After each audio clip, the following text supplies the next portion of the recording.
Hello everyone, it is Joe here from OmniPoke, the channel that brings you guys everything Pokemon, and today it is time for our top 10 decks for the NAIC, the largest tournament of Pokemon's history. It's going to be amazing over in Columbus, and many Americans and people from all over the world will be attending, hoping to get their last bit of CP to push themselves maybe for their Worlds invite, or to securing that day 2 for Worlds, which is just around the corner. So a lot on the line, very big event, very prestigious, and is one to definitely get excited for. So me and Jack are going to give you the rundown of the best decks in this format. We've done it statistically as always to help navigate our top 10 list. We'll be going over good matchups, bad matchups, techs, and what our overall feel is about those decks. So let's jump straight into it with number 10, Jack. Kicking us off is Turbo Lapras, a deck that saw a lot of hype coming out of the Forbidden Light meta, basically all off of Volcanion Prism Stars back. It meant that the deck, something the deck always struggled with was dealing with 210 base HP Pokemon. Things like Zoroark were huge in the format. We now have an answer to that in being able to, just spread 20 everywhere, which is just pretty much all it's in the deck for. But also you're able to use the ability to sort of boost your Aqua Patch consistency as well, which is really, really nice. So that's why the deck's been seeing more and more play. It's made a few placements, 6 placements in top 32s over the past month and a half, pretty much, and a total of 4 CP earned. It's never really converted too well into the top 8, but it has at least been seeing some placements. As you can see, it's got some good matchups here. Greninja's pretty easy. Volcanion Prism Star is a really, really strong attacker because they find it really difficult to trade against you. Plus, if you can get it up pretty early in the matchup, you can spread, meaning that all of their Greninja breaks even will be in one-shot range for Lapras, which is nice for the late game, just to be able to cycle around, one-shot them constantly. The fact Greninja doesn't play Guzma right now, it plays Counter Catcher, means that they actually have no way of getting out of the active as well, so you can actually lock a Greninja paralyzed in the active, meaning that they only get one snipe during that turn and they can't attack, which is also really, really nice. So there's lots of cute things Turbo Lapras can do. It's in general just a faster deck, which is kind of where Greninja struggles. As you can also see, we're good against BuzzRock, which is a hugely important factor in this meta. BuzzRock is, I think, has proven itself. I'm spoiling the first place pick, I guess, but it's proved itself to be the best deck in format right now, and you have to have an answer to BuzzRock in your deck, or you have to at least be able to know the matchup and deal with the rest of the field and hope you hit as little Buzzwolves as possible. But just having a good Buzzwole matchup is insane. LYCANROC is a bit of an issue, but as I've said, we now have a way of dealing more than 190 in the deck, which was one of the biggest sort of hindrances. And the fact that it so cleanly trades against a Buzzwole, even from turn 2, is just so nice for the deck. It's actually a really, really good Buzzwole counter, especially as in the early turns they're kind of poking, and your Laprases are going to be going down pretty slowly when they're just dealing jet punches here and there, whereas you're going to be able to Blizzard Burn them from turn 2 a lot of the time, which is just huge. Obviously, one of the big things that was always holding Lapras back was the fact that GOLISOPOD was so important in the format, and ZOROPOD seems to be getting slightly better. ZOROPOD is definitely probably the deck's worst matchup, just because, again, the same way Lapras trades so well with Buzzwole, GOLISOPOD trades really, really well with Lapras. You actually really you can't ever use Volcanion in that matchup as well, because you just boost their first impression again, which is absolutely hilarious. So it's a really, really difficult matchup. You have to get super lucky, and the GOLISOPOD player has to essentially miss Golisopods for the majority of the game, I think, to be able to ever stand a chance, just because they trade so well for 1 energy. And similarly, ESPEON GARB. You're not too worried about ability lock sort of after turn 3 or 4. I guess you want to be able to always cycle, but if you're playing Floatstones, as we've said, as the tech, it's not as big to be playing 2 mana fee. Maybe you've dropped down to 1, and you don't necessarily need to use Volcanion. But the big issue is the deck is completely item-based energy acceleration. You've got elixirs, and you've got Aqua Patches, and you're going to be using a lot of these cards in the early turns, meaning you may take some early swings, early knockouts against some of the ESPEONs and stuff after spreading with Volcanion. But the longer the game goes, the more items you've used, and the more time they have to set up 2 Trash Archers and start trading up against you in the late game, which is really what the deck will do. That combined with N plus Garbatoxin can still be brutal for you, because you can't draw out of it with Octillery anymore. So in general, just having a Garb-based matchup is always going to be difficult, especially with sort of an item-based acceleration engine. Yeah, in my books, Lapras was one of these decks that sort of, towards the start of the format, where it looked to be narrow and quite triangular, it looked pretty positive for Lapras, but now that we've seen the triangle open out a little bit more, we're seeing different ZOROARK variants being still piloted. People are brave enough to test it, even though in a heavy Buzz meta. We're seeing Buzz also play GARB now. It's just not only BUZZROCK. We're seeing all these other pernickety decks, which is a little bit annoying. I think the initial selling point of Lapras was to stay out of that triangle and still be a tier 2 deck. And as this triangle expands, it sort of gets the odd awkward matchup as well as being inherently on the power level of a tier 2. So that's why it's only in at number 10 right now. But yeah, I really like the Floatstones as a tech. Helped out against Garbatoxin, which, BuzzGarb is also performing really well right now. So that's a big deal. And also ZOROARK performing means that you don't always have to put down your mana fees, which can be a liability. So that would be the tech of choice there. On to our number 9 pick. We just mentioned it. It's going to be ESPEON Garbodor. It's only had 5 placements, but it's earned itself 540 CP. Did pretty well in Sheffield with a high placement, and it's had a few others here and there as well. Really just good old traditional. It's gained, obviously, Mysterious Treasure, which has been either a consistency card to go alongside 1 or 2 extra Ultra Balls, or you just cut Ultra Ball altogether and just play a card that gives less painful discards, which gives you more options.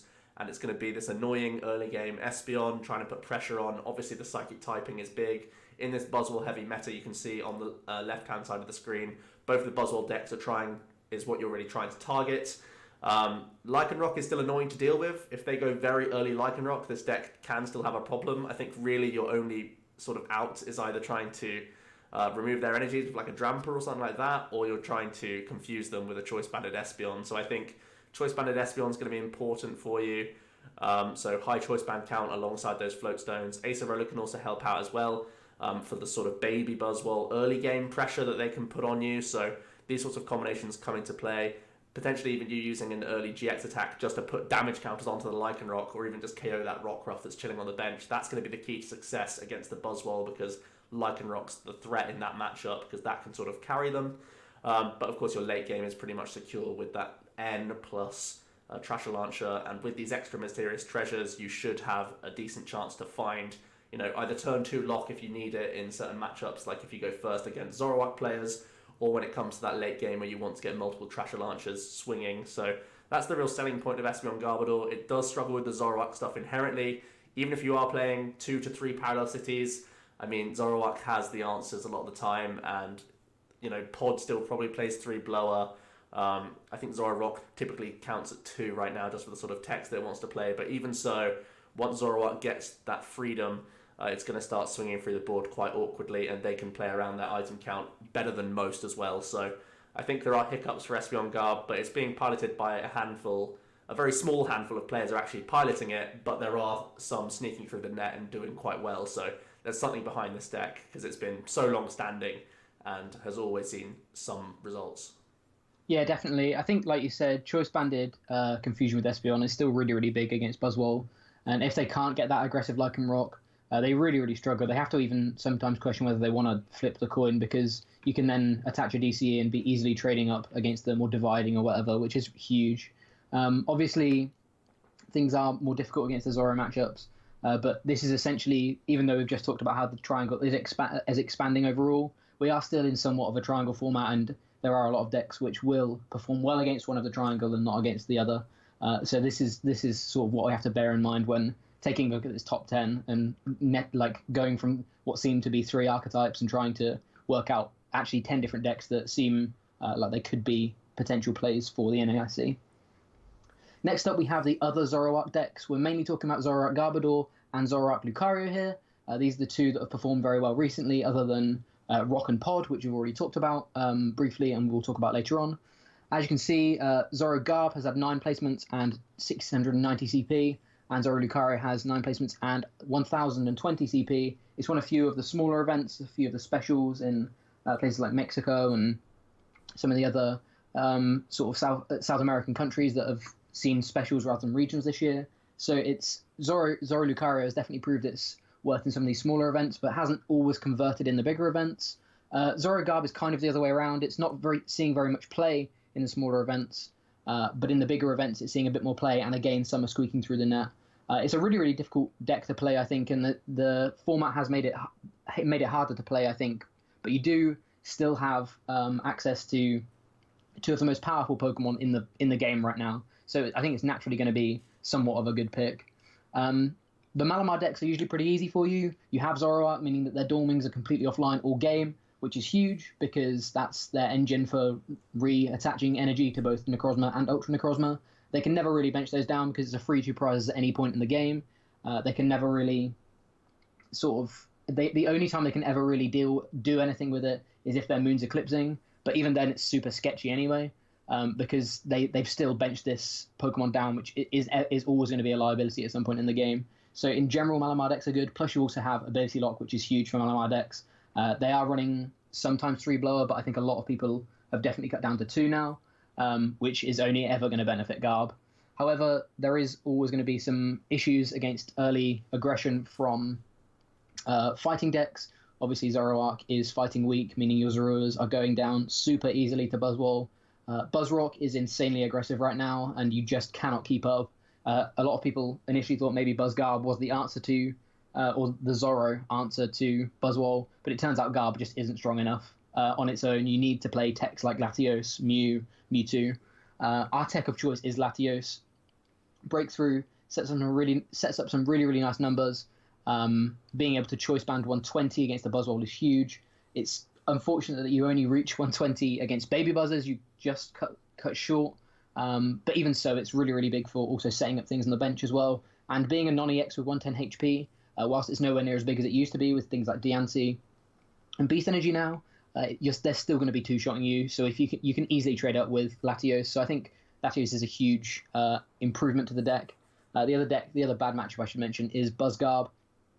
Obviously, on paper, you're 2 Garbodor decks, but your partner is weak to their partner. So in general, you're just going to have a worse time. But I think Buzzwole Garbodor has a lot of answers that Zoroark just genuinely can't deal with, because if you want to be drawing into your through your deck and into your more important cards with the Zoroark deck, you are going to have to set up Zoroarks. And at the end of the day, Buzzwole is a fighting type, whether there's Garb in play or not. So you're going to be they're going to be trading up against you a lot of the time either way. So even with techs like Latios, I still think it's super hard.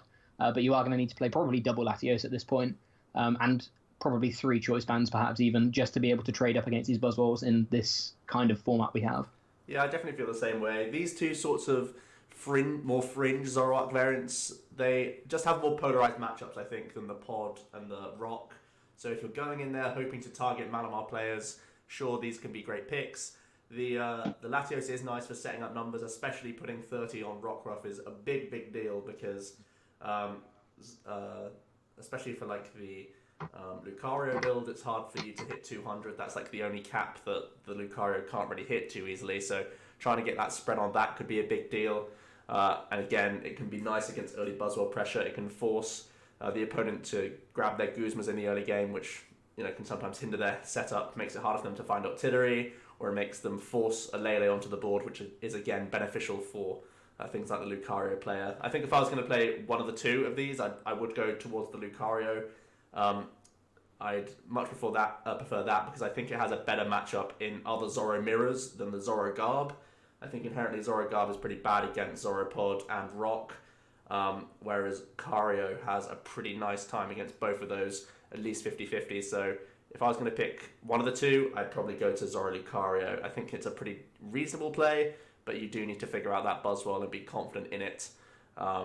You do sometimes put off baby Buzzwole players from just swinging into things like Lucario in the early game, which is nice, but I think it's still a pretty awkward matchup overall. So got to figure out the Buzzwole if you're going to play any Zoroark deck, obviously right now in the format, but especially the Zoro Lucario if that's the line you want to go down. Next up we have Buzzwole Garbodor. For me, it's actually a much better deck than this. I think it's almost the play that a lot of people are saying under their breath for this tournament at the NAIC. Only had 8 placements, 900 CP earned though, so it has been converting these placements up into high finishes, which is very good. And there's 2 real schools of thought going around right now with the BuzzGarb. We've seen the sort of Ian Robb piloting the heavy GX build with 4 Beast Ring and Order Pads, and really just trying to load up these Buzzwoles. Plus, there's basically the critical turn where you get ability lock, you slam an N, and you try and hit as many Beast Rings as you can, set up 2 Buzzwoles and say, what can you do about this insane board with like a 3-card hand? And that's how it'll try and win. Or there's the sort of LUTS builds, which we've seen from Europe, which is all special energy, no energy acceleration at all, but also plays Trash Launch Garbodor for that sort of late game swing. Again, trying to slam the Toxin N to stick is a lot of pressure. Early game BUZZWOLE is such a great card for setting up numbers, or just for taking early prizes against ZOROARK players and stuff like that.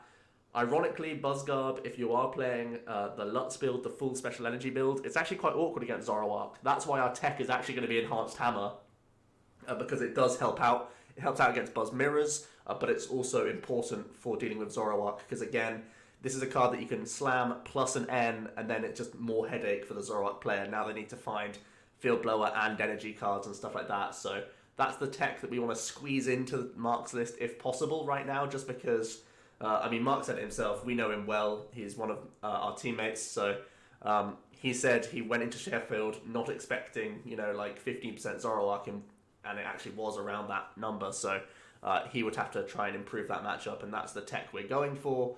In general, though, BUZZGARB very, very strong. Again, it's this combination of two very potent cards in the game right now. Fury Belt is also very good when many Buzz Rocks don't play Field Blower. It's something that you can always prey on, but even though people are aware that they never play Field Blower, I think it's generally not worth a space in Buzz Rock, so I don't think it will change. So that's a very good thing for you. Greninja's also pretty nice. Again, early pressure, Garbodor are going to try and lock them out as well, make life very difficult for them in the early turns and then moving in towards the late game as well. Zoro, LYCANROC, slightly awkward for Mark's build, pretty reasonable for the order pad list. It all depends on your B-string turns and how that plays out for you, but it's not quite as favourable as like a Buzz Rock, because your late game is not as secure because you don't have artillery on the board. So you may be scrabbling for pieces once they try and N you and maybe use like a Mew EX against you, something like that. An ESPEON GARB, naturally, you're the same pieces, but you're weak to the whole deck, and they're not, so they can sit there side beaming without much item usage. That would probably be the strategy they go for, and you're trying to do your best, basically, for the early game and see how that plays out for you. So BUZZGARB, in a nutshell, I think has reasonable matchups right now. Having a pretty good BUZZWOLE LYCANROC is very appealing, and a reasonable ZOROARK matchup as well.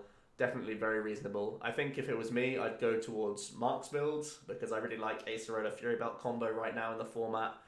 And I've just sort of seen the thought process behind that list, and I get it a lot more than I get just trying to hit B-strings on the perfect turn with a coin flip card. I mean, that's just not my natural playstyle, so I think that's where I would lean towards, but it is a difficult deck to pilot, and I don't know, I think this is a low-key play for this tournament. I think it's just under the radar enough to do well, because I don't think many medium-tier players would have tested like over 10 games against it to a high level. So I think that's another big factor going into this tournament, that you can have one up against people. And again, because there's two different builds of this, people don't know whether to not play items or to start going ham, They don't know until it's turn like 3 or 4, and that could be a hidden asset to this deck as well. That's exactly what I was going to say. The fact that there's now two popularized builds makes this deck even harder to play around, because you see two Trubbishes and a BUZZWOLE, and you're like, right, well, I don't know what to do with this hand, because I could screw myself against a late game Trasher Launch, or I could screw myself because all of a sudden I've let a BUZZWOLE get into the game. So it's really, really difficult to play against. I also agree this is definitely my sleeper pick, if not my actual pick. If I were going to NAIC, this would be one of my 3 decks I was definitely testing a lot. I think if you can work out with Mark's build that awkward ZOROARK Lycanroc matchup, this could be a really, really good call for the day. Again, we've both spoken to Mark since the event, and both really, really like his build. And I think there's definitely a lot of potential to this deck. This is also a deck I was chatting to someone else the other day who also played the deck, one of our friends, Tim, and he said he hasn't heard anything about Mark's build since. It feels like it went completely under the radar. He did well, and everyone stopped talking about it again, which is another huge asset for the deck, because, like you say, in general, people perhaps aren't playing many games against BUZZGARB anyway. But if they're only then playing against order pad lists, they're not going to know what to do when you Acerola your BUZZWOLE with a Fury Belt, and all of a sudden you've got to do all that work again, whilst it's constantly slowly building up more of a well, more of a board against you, more damage against you. It's nowhere near as aggressive as BUZZROCK, but the gradual build up through things like Fury Belt plus Acerola getting you more and more attacks will eventually reach a point where you don't need to Beast Ring, you don't need to Max Elixir like the other decks do. You just say, well, your board is so weak now, I win in 3 turns. You have to beat me in 3 turns. Combining that with GARB N, there's a lot of decks that just cannot deal with that. So I think BUZZGARB is a huge under the radar pick for this tournament, and I think we could definitely see some in day 2 for sure. Next up, we have Ninja. This is one of the only decks outside of the trio that we're talking about today, at least in this top 10. Ninja is always a weird one to talk about because you always have to give it that caveat that it can lose to itself, and it can lose to single tech cards called Giratina Promo, and that's why Necrozma Malamar is an immediate bad matchup, because it's pretty much standard to run 1 right now, because not only is it good for this matchup, but it's actually a really good really good attacker in the BUZZWOLE matchup, which means it makes the matchup almost impossible against a good Malamar player. Against a bad Malamar player, you can probably maybe squeak a win, but even then, against a bad Malamar player, they're still going to have such an easy time if they get Tina Promo out early. So it's super difficult to deal with, which is the caveat we always have to give Greninja. However, you always have to give Greninja some respect as well. As you can see, 10 placements and over 1,000 CP earned. So again, it's converting these placements into sometimes even top 8s, which is huge. So you always have to give credit to Greninja as much as people hate it. Obviously, Ultra Mally typically isn't playing Giratina Promo. I think that will begin to change. That maybe already has begun to change. But at least when we were looking at going to Sheffield, it wasn't typically playing Tina Promo. And I still think you can somewhat assume they're not. And because of that, your ability lock, plus the fact that Ultra Necrozma needs to attach 3 energy, which means it can't, even through ability lock, it only has 1 turn of Beast Rings to be able to re-ramp its energy after you start ability locking. And it has to go really, really hard with those Beast Rings and essentially set up a board state that will win the game through ability lock for the rest of the game.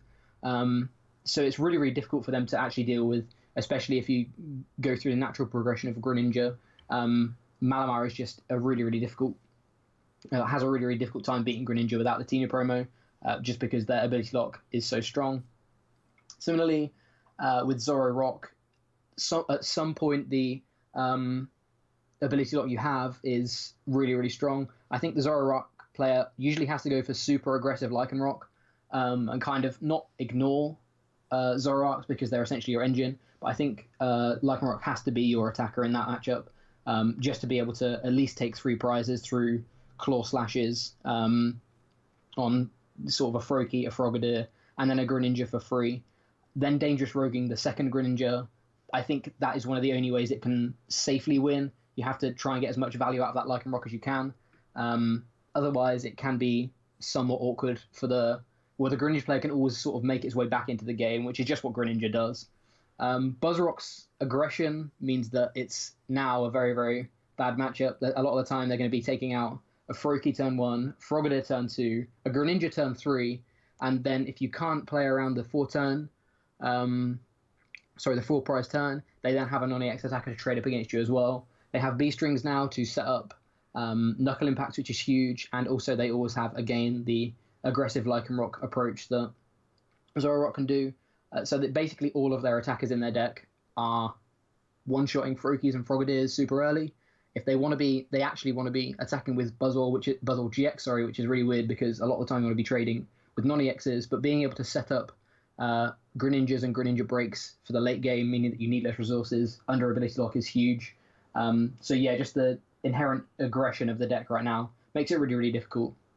And as I've said, Necrozma having Tina Promo pretty much makes it somewhat unwinnable against average to good Malamar players. And it's, like I say, it's pretty standard in Malamar right now. You should expect one in almost every Malamar build you see. So again, it's another kind of polarized deck. You want to dodge. You actually want to hit more of the fringe stuff, and you want to dodge like BUZZWOLE, like the best BUZZWOLE variant, the best Malamar variant, or one of the best Malamar variants, I guess. But you want to dodge those, and you want to try and hit everything else, which is kind of awkward. But Greninjas always find a way to squeak in cuts. So if you want to roll the dice and try and be one of the probably 4 Greninjas in the top 64, 4 Greninjas that squeak in, Some will make it if you hit the right matchups. The deck is, as always, inherently super strong when it sets up. It's like absurd how strong the deck is. So if you want to roll those dice, more power to you. Max Potion is our tech. It can really help against the early aggression of BUZZWOLE to pull your guys back out of sort of late game swing range, meaning that you're getting extra turns of Giant Wall Shuriken. Also really helps in the mirror. It's a cute mirror card. But just in general, you don't want to play too many techs, as we will say with Greninja, because Greninja wins by getting set up, and you want to do that as much as possible. So try not to, even though we have a tech card here, try not to dedicate too many slots to tech cards, because you just need to set up with this deck. Yeah, I think you covered everything there. I don't want to talk about frogs. All right, on to ZOROPOD. It is coming in at 5th place right now. 16 placements with 2,000 CP earned. It's still tried and trusted to be very, very powerful. It loves coming up against the pure Psychic Malamar deck, of course. ZOROARK is amazing at dealing with those. Even though they are playing Marshadow, I think oftentimes you're favoured. GOLISOPOD can come in with a Choice Band and respond on the Marshadow. And even now you're playing stuff like Counter Catcher to even get around like potential Moon Eclipse swing turns if they're going to try and get ahead in the race again. With a big knockout there, so you can even play around Moon's Eclipse now with the Countercatcher edition, which I think is staple now. 1 copy staple. People are even talking about playing 2 copies, and I don't think it's wild to put that into the deck. I think it's that important to basically make you a green version of Zoro LYCANROC is the intention there. It also does obviously like coming up against Aquabox, the green part of the deck, as well as this amazing draw engine, and forcing them to hit pretty much a lot of their elixirs and aqua patches because of the fact that they need to accelerate into Volcanion, into Lapras, or vice versa because of this annoying 210 hit points. And you also have Acerola and Parallel, which can screw up that math anyway, so that's going to be pretty good for you in general. BUZZROCK is always going to be the problem for the Zoro builds. That's just a fact, really. You probably are playing Mew EX at least 1. Oftentimes we're seeing 2 now because it's so nice at dealing with early game baby Buzzwoles.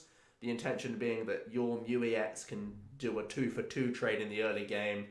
The awkward thing, of course, is then that gets them to 4 prizes, and then they can start using Sledgehammer, oftentimes killing a Zoroark, which is a big problem for you. So, I don't know. I don't find a natural good path to beat BuzzRock very often. I think going first is critical. I think if you go second against Buzzwoles, you almost always lose, even with the Mews and stuff like that, because they just continue to be ahead in the race the entire game, no matter what you do to respond, because they have so much acceleration now with B-String, and because Lycanroc's GX attack is super efficient. So I think it's very difficult to navigate, even for the best players, especially going second.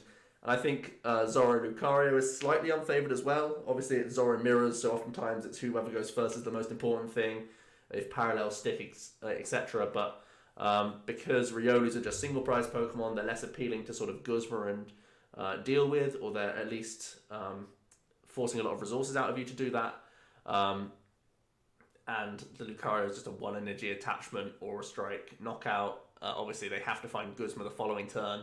And if they are Guzmering around this threat, you can continue to attach the Lucario as well. So a very dangerous card, and is, almost like a mirror.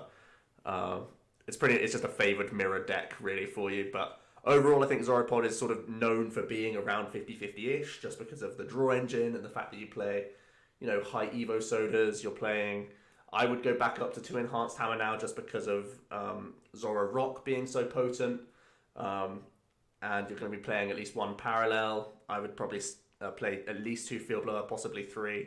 And the Mew EXs are probably important. So you've got to jam a lot into this list. But at the end of the day, that high Bridget count and the high Evo Soda count was what we saw successful in Sheffield for the finalist list. They both played high counts of both. Also, Mysterious Treasure as a one-of over Bridget sometimes is important, because that can get you not only Lele for any supporter, but it can also get you Mew EX out early, which is a big thing. So some cute choices with your actual 60 cards can be the difference between ZOROPOD going far and ZOROPOD sort of flopping based on facing too many Buzzwoles. But that's always the risk of running right now, playing Zoroark in general, I'd say. Yeah, I think that's pretty fair. I think there was a pretty big discussion about ZOROARK versus ZOROPOD. It's been the age-old discussion pretty much As soon as ZOROARK started seeing popularity, which one has been better? And it's kind of flip-flopped. It was GOLISOPOD in my eyes for a long time. It now seems to be Rock, but I think there's definitely merit to GOLISOPOD still. Seb winning Sheffield kind of put Zoro back on the map, meaning we do have to tech double E hammer now, which is always awkward because you never want to tech for Zoro mirrors because I don't know, you want to be teching for other matchups, but in general it's just what you have to do. But I think the main thing I want to talk about is just the fact that 16 placements but converting into 2000 CP just shows it's still doing so well. So I think ZOROPOD is still a perfectly fine ZOROARK deck to pick. I think it's actually a lot of people's more comfortable ZOROARK deck to play as well, which is another really, really important factor because you're going to be playing 9 rounds day 1 plus potentially like 5 or 6 more day 2, so you have to be comfortable with the deck you're playing. And I think a lot of people have put a lot of time into this deck over the past 6 months since it first emerged. So it's definitely a really, really solid pick. And I think it is bound to see play and bound to do well. Next up, onto the Malamar variants, we have Psychic Malamar in at number 4, total placements 23, and total CP 2,430. So again, some pretty good placements and some respectable CP too. You're a Psychic deck, you want to be facing BUZZWOLEs. This is, we've entered the triangle pretty much. Obviously, LYCANROC can be an issue, but you have, especially in this build, if you're playing things like Fury Belt, which is cute, you have answers to LYCANROC now, which is nice. You have so many answers to BUZZWOLE, it's insane. Baby BUZZWOLE isn't an issue if you're playing Tina promo because you can trade against them and have resistance on a non-EX, which is really, really big. So that's super nice. As I mentioned when talking about Greninja, one Tina promo is almost standard, almost staple now. So Tina shouldn't ever be a problem if you're a half-decent Malamar player. All you've got to do is search for it and not throw the game and you'll be fine. Though, again, we're in the trio now, meaning that the other side of the coin, ZOROARK, is not a nice matchup at all. Again, as I mentioned, Dawnwings is huge for both Malamar variants to be able to attach the energy back on. Essentially, both decks are reliant on blowing something up, discarding all your energy, cycling through with Dawnwings, attaching a load of energy, blowing something up, rinse and repeat. You can't cycle with Dawnwings in the Zoro matchup because it is an easy 2 prizes. They don't need a bench at all. It doesn't matter if you parallel them because they don't need any sort of bench, really. Choice bands get them there most of the time. They need 2 Pokemon and a choice band to one-shot, which is insane. And because of that, people that were teching parallel, mainly for Mirror, but also for ZOROARK, have then found out it's not even good against ZOROARK. You need to actually just try and dodge them a lot of the time. Obviously, there is naturally always going to be ways around these matchups, but in general, I think it's really, really difficult to deal with pretty much any ZOROARK variant. Lycanroc can always trade against you. You always have a big bench because you always want at least 2 Malamars. With all the buffs that they do now, that's basically Dangerous Rogue for 150 just on 2 bench, meaning that you just need to bench 1 more Pokemon, which you're always going to do. Again, you need to have a Lele down a lot of the time, or you're going to have a Lele down a lot of the time, or you're going to have a backup attacker, meaning that Dangerous Rogue is going to be taking 2 prizes on you and is somewhat awkward to deal with sometimes. Like I say, you have with Fury Belts, you are able to hit 200 with Necrozma's Prismatic Burst, but you have to find it's still more cards you need to find, and in general it's such an efficient attacker anyway, with Bloodthirsty Eyes as well. It's just super awkward because they can take out the threat, and when they're taking out the threat and you don't have any movement because you're not able to play Dawnwings, just in general it's super awkward. Similarly with GARB, except this time they're ability locking you. Psychic Malamars have definitely been dropping to 2 blower in sort of 90% of cases. And that's, as I mentioned when talking about GARB, just always going to help GARB's case. The less blower you play, the better the matchup is for GARB. It's as simple as that, pretty much. As always, I think Marshadow is pretty staple. I think some people are beginning to drop it, but we think it should still stay in the list. It's one of the only answers to deal with ZOROARKs. But not only that, it can also be a surprise attacker. If you can't, it's essentially another rescue stretcher, which is nice. But also has a very, very good, what also means that the deck has a very good answer to aggressive ZOROARKs at least. So it's nice having sort of a pseudo stretcher as well as something to take out a Pokemon that, as you can see, the 150 HP is super fragile still. So a lot of the time it has to be your last 2 prizes, otherwise it's just going to get responded on pretty much. Yeah, I mean, Jack went into huge detail there. I think for me, if you're being a prospective Malamar player, you've got to make the call whether you want to play a better inherent deck In the Psychic builds, I think it's just more well put together. You're going to whiff a lot less, and it's just a lot cleaner going through turn by turn. You're going to see more physical Psychic energy that you can then hit the bin or just attach every turn without stress. And your attackers, I think, are a little bit more cleaner, and you don't have to worry about all these different awkward things for you. Or you want to play the Ultra build, which is probably a little bit more janky. There are these issues with hitting metal energies when you don't want to see them. And again, bench space is awkward for that deck because you're always discarding pretty much, and that can be awkward for you. But it has the better ZOROARK matchup. So going into this tournament, you have to basically put your thinking cap on and think, can I realistically still make cut if I face 3 ZOROARKs in the day? It's going to be tricky. I mean, you could. I think 7-2 is the record you need to get through. So it's really rolling the dice a lot more if you play the pure Psychic Mali build. I played this build at Sheffield. I felt it was okay. I did play an Orangaroo as like a big card that I'm always going to pioneer if I'm playing a Malamar deck, because you want to have some sort of late game opportunity to instruct for game, basically, whereas otherwise you're just going to end to 1 or 2 cards, and you hope to hit Guzma almost like every time is your win condition, and a Guru can help you get there. I think that would be my only advice if I was going to play pure Psychic, because it's not a staple card for this deck, and I know Jack's going to hate me for mentioning Guru, but I just had to get it in there. And for Ultra Mali, I think the Beast Ring is like a really good card, so that's kind of what I would be going for.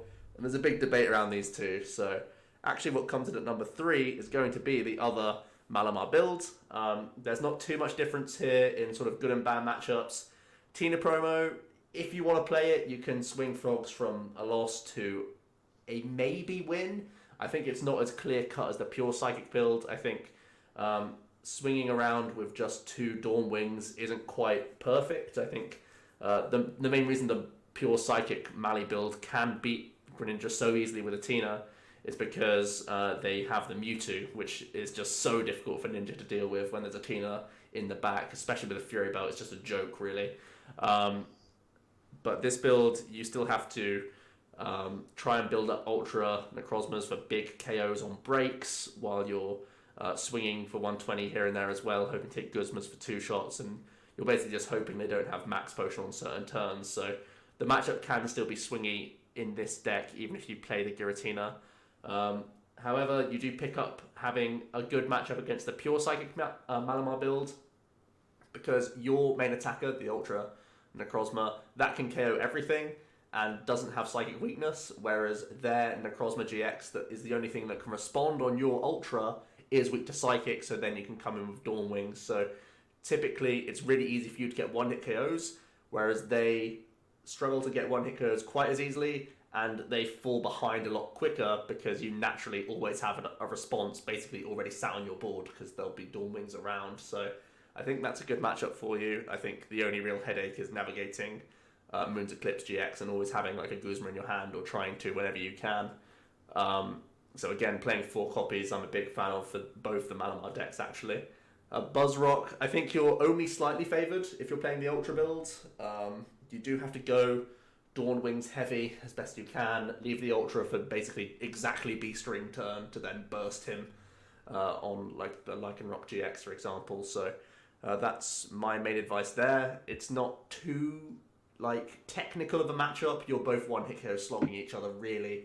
It's just how many prizes early baby buzzers can claim against you.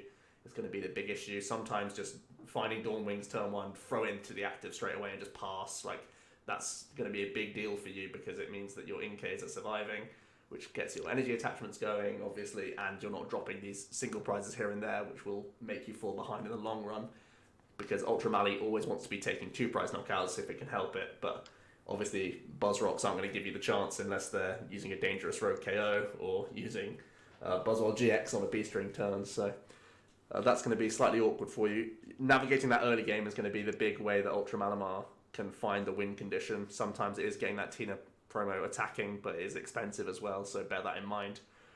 Zoro LYCANROC being another headache matchup. The ZOROARK's obviously really preying on, if you lead Dawn Wings, you basically lose the game a lot of the time. And LYCANROC being able to bring up Malamars aggressively for sort of like a KO on Malamar plus parallel play to really limit your options and your energy acceleration for the long game, or they can just bring up the Ultra Malamar, or sorry, the Ultra Necrozma that you've been powering up, and just take a dangerous rogue KO anytime. Even with things like multi-switch, if they're attacking with Zoroarks, you're going to gust up like their Rockruffs. They can then even do multi-switch plays onto their other Rockruff, for example. So it's going to be a really awkward deck to play around in general. So ZOROARK really is proving itself to have quite a good handful of matchups, and I don't know, in my eyes, Squids is in a really weird place, because I've heard a lot of people discredit this deck, and then at the same time I see a lot of CP earned right here. 29 placements and over 2,500 points. That's nothing to sniff at, and I feel like going into the NAIC, because Malamar hasn't had like a big tournament win, it's still been the Zoroarks coming out on top, or the BUZZWOLEs. I think even though this is, undisputably part of this triangle, it feels like people care about it the least, and they just sort of discredit it a lot because there's not been top pilots of this deck yet. But I think this could, again, be similar to BUZZGARB. I think Ultra Mali could be a sort of sleeper pick right now, if you could call it that, even though it is like technically in the top 3, because, I mean, I've seen a lot of like top players just say, oh, Squids is really bad, right? Like, that's a lot of the opinion of people, and with this many points earned, it's a dangerous assumption to make in my book. Yeah, it's interesting. I think fundamentally, like you said, it comes down to if you're playing Malamar, which variant do you want? Do you want the more consistent build? Or do you want the better matchup spread? So that's just down to player preference. But I think other than that, you've pretty much hit every nail on the head with Malamar. On to the top 2, we're looking at Zoro LYCANROC. LYCANROC is, I think before we even go into the deck itself, LYCANROC is actually the champion of this format. It's so influential in this format. It's like every deck spreads its bench, which means Dangerous Rogue is huge. Being able to use Bloodthirsty Eyes plus N is still huge. So, like, before I even get into this, I think LYCANROC is, without a doubt, sort of the winner of this format so far. As you can see, 37 placements, 3,250 CP. In general, the ratio is slightly lower than some of the other decks, but that's because the placements are so high. There's naturally going to be, like, everyone can't make top 8 and earn 100 CP, so that's why the ratio is still slightly off. You should, at this point, be looking at the number of placements, and as you can see, it's really proved itself to be the best ZOROARK deck right now. As we've said, you always have good matchups against Malamar variants. They can't use their Dawn Wings, which is huge. When they use the other attackers, you have LYCANROC, which they often struggle with one-shotting, and you always take a one-shot on them, which is really big. So just in general, it's the triangle. It's this side of the triangle. You want to be beating the Malamars. You want to be dodging the BUZZWOLEs. BUZZROCK is obviously way too aggressive for Zoruas in the early game. The only other thing you really have a lot of the time starting with is Rockruffs, and you equally don't want them being knocked out because they're actually often your answer, or at least your answer to LYCANROC is your own LYCANROC. So you don't want to be feeding them those either. So that's when you have to look for these psychic techs, things like Latios, Mew, Mewtwo. These psychic techs are the ones that you want to be leading with against BUZZWOLE, trying to get that early or apply that early pressure so you can capitalize on it in the late game. Obviously, ZOROARK is a deck that can always find wins just because its draw engine is absolutely in bonkers, but it is always going to be difficult because of the early aggression of BUZZWOLE. It's sometimes difficult. It's a bit easier with this ZOROARK variant because you have LYCANROC, but it can sometimes be difficult to play around the full price turn as well, which means they're pretty much always, a lot of the time, if you don't play around it, they're going to have access to trading up, not only against a ZOROARK, which obviously is a trade up, but also the trade up is taking out your draw engine as well, which is absurd. Similarly, BUZZGARB, as we've said, the Lutz build, it can kind of struggle against ZOROARK because you don't always have the answers you need. It's not as aggressive as the BuzzRock deck, but the Autopad build is still a BUZZWOLE deck, essentially. And because of that, again, the fighting type weakness is just going to be so important in the matchup. That in combination with, as we've said, slamming GARB N. GARB N plus fighting type weakness means that pretty much your only answer to that is trying to tank the game with one LYCANROC, maybe two. But that's stretching a lot of resources. They have access to Guzmas, they have access to B-strings, they have access to essentially setting up a board state and saying you need to draw out of this GARB block from a very low N size and deal with 2 BUZZWOLEs turn after turn, where I'm probably going to end you in the intermediate turns anyway. So you have to deal with such an insane board. So again, we're in this triangle where you want to be facing the Malamars, you want to be dodging the BUZZWOLEs, and if you want to have a good time against other ZOROARKs, you want to be playing 2 fighting energy rather than the Quad Strong that Seb played. I think Seb picked the right tournament to play Quad Strong because ZOROARK apparently wasn't off the map, but people weren't teching against it. And as we said with ZOROPOD, it looks to be a good play to play double E hammer now. And because of that, you want to be able to have some security in your attachments, especially on Rockruffs, because they're often what swings the game. Obviously, I still really, really like one multi-switch in ZOROARK, but you don't want to rely on one multi-switch winning you the game. You want to be able to find an attachment at some point during the game which is just safe. And that's exactly what the double fighting energy does. ZOROARK is one piece of the triangle, and I think it wasn't ever not going to be. I think some people perhaps are surprised to see us rate it second, but from the stats and from the matchups, I think playing ZOROARK LYCANROC at the NAIC is never going to be a bad idea. Yeah, it seems to be definitely the most popular build at the moment. I think Pod is actually climbing back up the ranks in people's estimations because Pod can have a favourable ZOROARK actually with 2 enhanced hammer in my book. But we're already ahead of the game, and you could be too if you're going to take our advice and play basic energies back into ZOROARK. I would play a total of 9 energies, not 8, because it is so important to get those early attachments.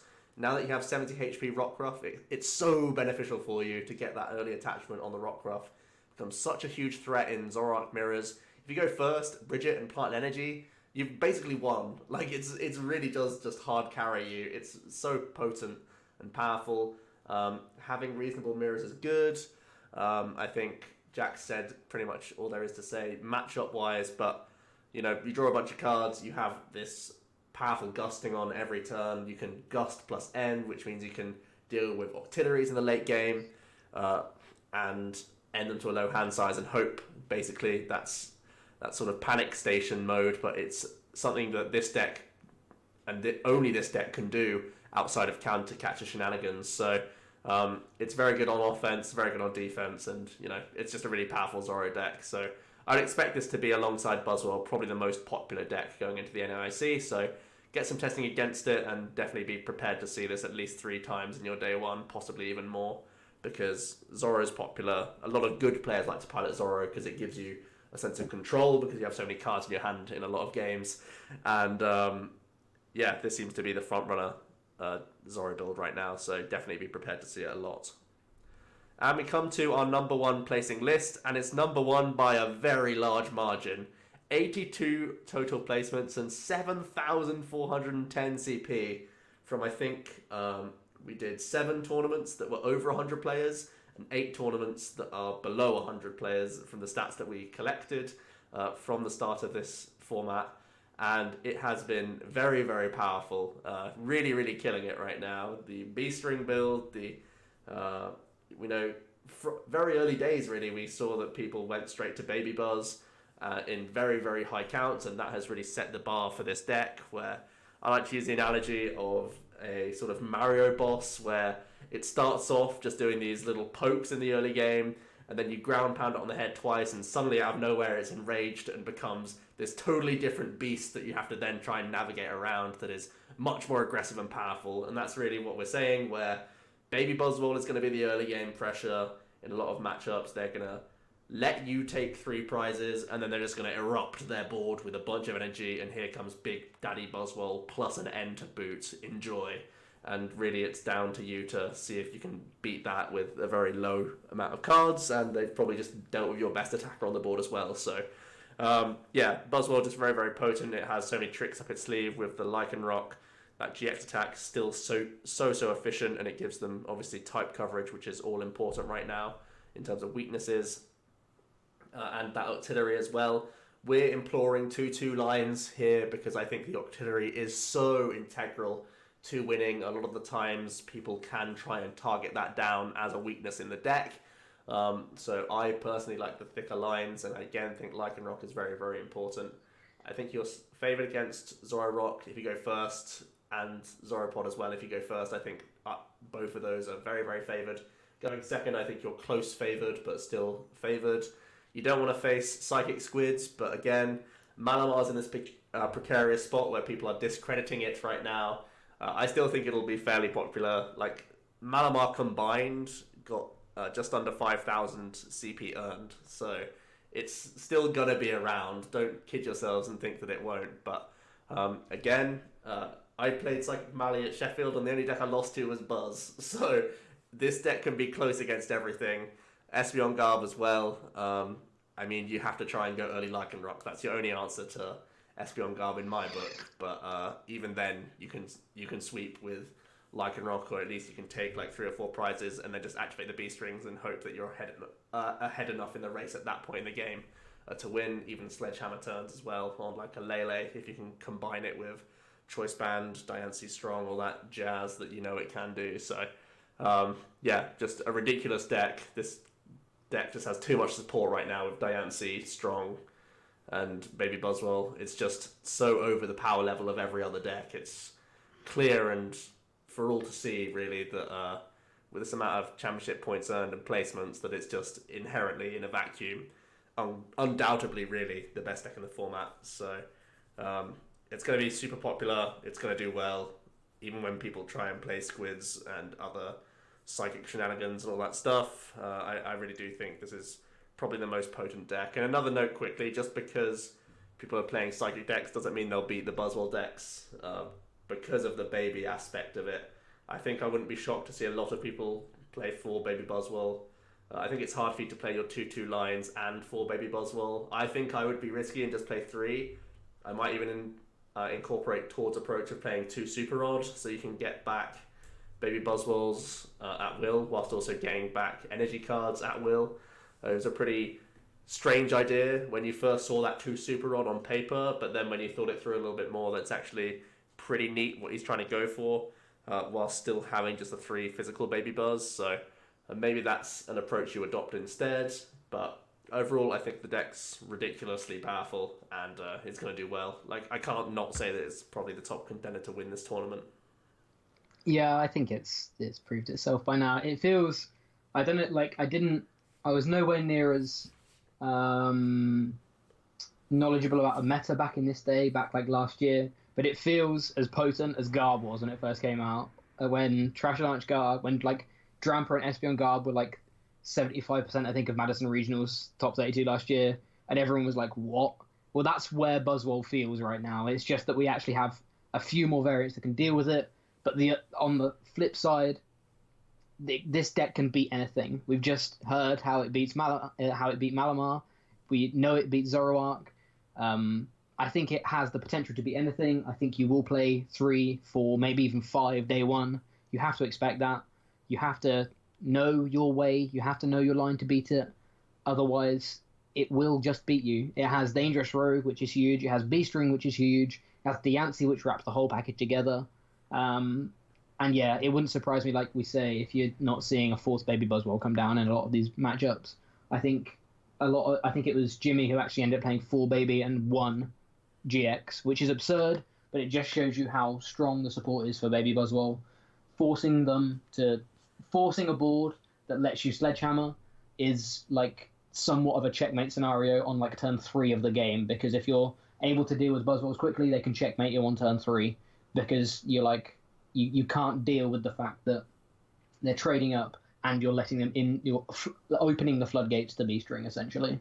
So I think it's without a doubt the most proven best deck in format. The placements of CP do that, but also after playing it, I haven't played it too successfully, at least at regionals, but I've played it somewhat successfully in cups, and the deck in itself to play is so strong as well. It's by far, I think, the best deck in format and will be the most popular variant we see.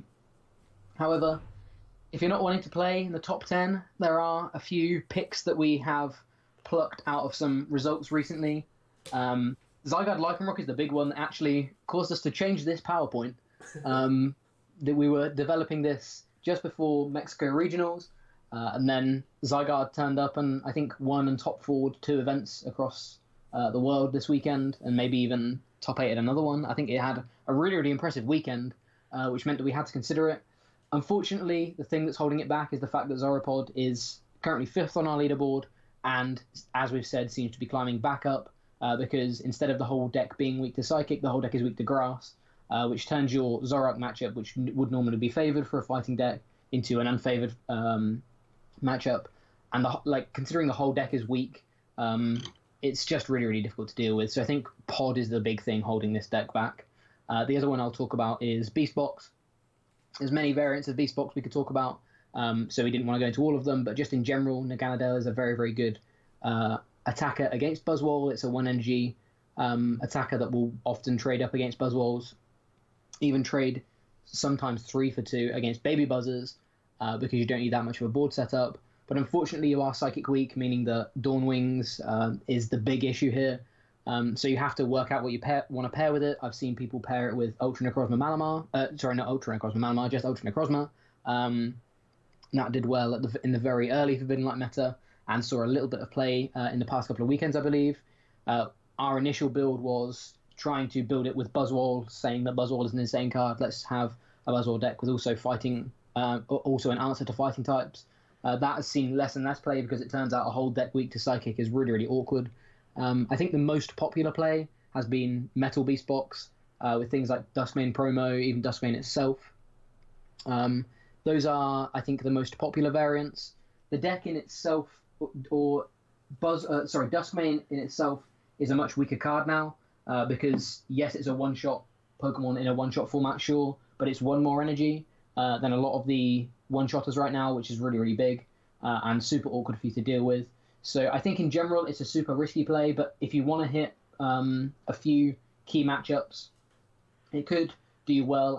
As I said, in the early format, it made a top 8 over here in Europe, and I think it's always seen a lot of fringe respect. So it's one that maybe you want to try and just dodge Malamars and try and hit BUZZWOLEs during the day.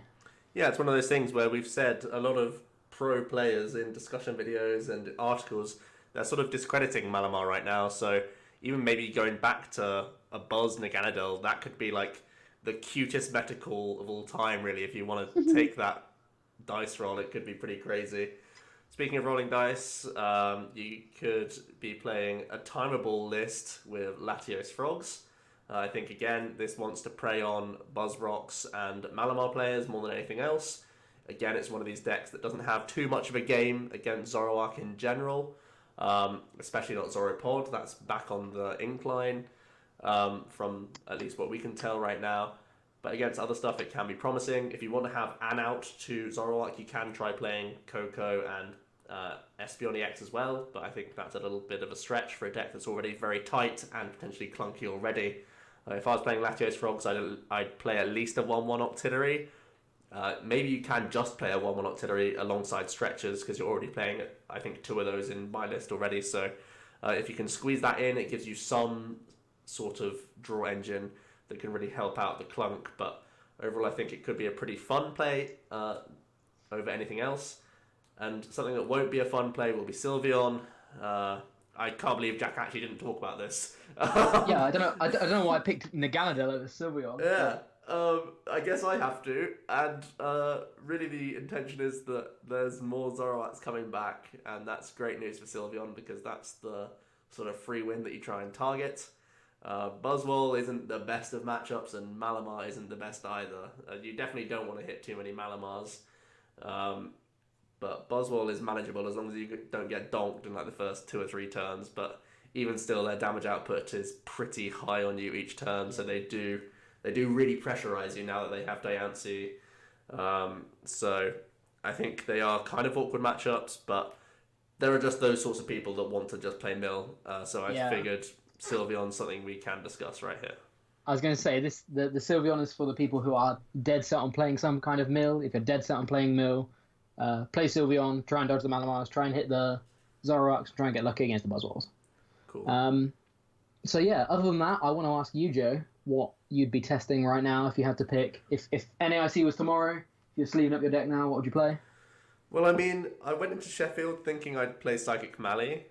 After testing it a decent amount and having, I tied to 2 Zoroarks, so I didn't actually lose to any Zoros, so that's a positive, I guess. I think my list wasn't a perfect 60, but I think I played it fairly well. So Psychic Mally, a fairly straightforward Psychic Mally I could see myself taking again, just because I think, especially in NA, they love their BUZZWOLE. They are the Buzz champs. They will super just play the best deck, and nothing wrong with that. It's just I think a Psychic Mally could do a lot better in that field in a day one scenario, but at the same time, there's a lot of pros that love Zoro as well, so who am I to say? And I think the other deck I'd be testing would be just ZOROARK. I think ZOROARK's, again, just very solid, very good deck. I think at the moment it's just a little bit above pod in my estimations. Oh man, I can't say that. I can't even say that. That hurts you. Okay, fine, I'll play pod. Okay, play 2E Hammer in pod, beat the ZOROARKs, and have a slightly worse BUZZROCK, I guess. Yeah, that's fine. ZOROPod's cool. Yeah, we're Europeans. We have to say ZOROPod. I think I'd probably be in a similar camp to you. I think I'd actually go with almost like the opposite picks of those. I think I'd be testing Ultra Mally, just because I haven't got on personally very well with Psychic Mally, so I'd want to be trying Ultra Mally again, I think. But I can see both Mallies, as we've said, doing really, really well. Or I'd be testing ZOROARK because I do personally think it's the more powerful deck. And I think LYCANROC is too good to not play in some form a lot of the time. So I personally be testing those two. Though I think, as we said when we were talking about BUZZGARB would probably be on the back burner for both of us. Yeah, I mean, I don't particularly like playing GARB decks because I like drawing cards rather than stopping people drawing cards, but I think that is a really good play for this tournament. So yeah, and amazingly, neither of us said BUZZROCK, but it would still be like, if I was to bet on any deck to win, that would still be the bet I'd put on. So 100%, yeah, definitely. Well, there it is, guys. That's the top 10. A few more. Actually, I have a couple stats that I jotted down just for funsies. So all the ZOROARK decks combined managed 6,960 points, which is still less than just BUZZROCK on its own, which is pretty cool. Crazy. All the GARB decks got just under 2,500, which is pretty interesting as well. So the BUZZGARB, the ESPEON, the ZOROARK, and I think there was one random GOLISOPOD GARB in Sheffield. So, and there was also a random Dawn Wings GARB as well somewhere, which I had to put points down for. But yeah, the GARB decks, they're kind of like the low-key tier 2 deck that I don't think a lot of people consider as tier 2. I think a lot of people think BUZZGARB's tier 2, or like the sleeper play, but people aren't really putting much thought towards the GARB stuff in general. But just having almost 2,500 points shows that it's still in that top echelon because GARB is still so strong. So that would be a little word of warning to keep playing your field blowers, I think, from me overall there. Yeah. But yeah, other than that, that will be this time, not quite this time next week, but this time next week in a couple of days. That will be the last Internats of this season over. We'll take an evening to look at the results on the Monday afterwards. We're heading out to Valencia to then play in the special for next year's format. And that will, after Valencia, we'll again look at the results. And then we will be full on Celestial Storm. Let's go to Worlds. So not long now until new decks, Worlds testing, all of that good stuff. But yeah, we've got to get through 2 more weeks of this very scary, very triangular format. And then we can maybe start looking at taking prizes with Rayquaza and Stack Attacker instead. Cheers, guys.